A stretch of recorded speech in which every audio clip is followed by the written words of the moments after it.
Est-ce qu'en 2008, tu avais, je sais pas, déjà vu quelque chose qui disait ce gars-là ira loin, peut-être jusqu'au Ballon d'Or?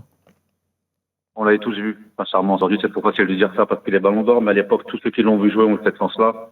On savait qu'Ousmane ferait une grande carrière, sauf s'il y avait des blessures ou autre. Mais ce qu'il savait faire à 10, 11, 12 ans, c'était hors norme déjà. Mais je pense qu'il a pris conscience, la maturité aussi, l'équilibre familial, c'est important. Mhm. Et je pense qu'il est très heureux au PSG aussi. Il a tout amélioré, le travail de prévention, le travail devant le but, l'alimentation, beaucoup de choses. Ils ont mis une vraie cellule, que ce soit à Paris ou ses conseillers autour de lui.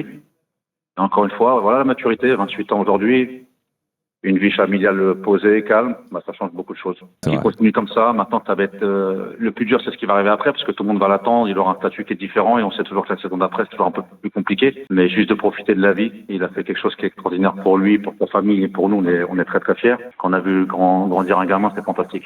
Et est-ce que s'il n'avait pas eu, comme on l'évoquait tout à l'heure, est-ce que tu penses que ça aurait pu être compliqué pour lui? Je pense certainement, parce qu'il y a beaucoup d'attentes, tout le monde en parle, et ça aurait été une grande déception. Mais après, c'est un garçon qui a beaucoup de caractère, beaucoup de mental, beaucoup de force morale, parce qu'il a connu des périodes qui n'étaient pas toujours simples dans sa vie. Et il a toujours su rebondir et s'accrocher. Aujourd'hui, c'est fantastique ce qui lui arrive.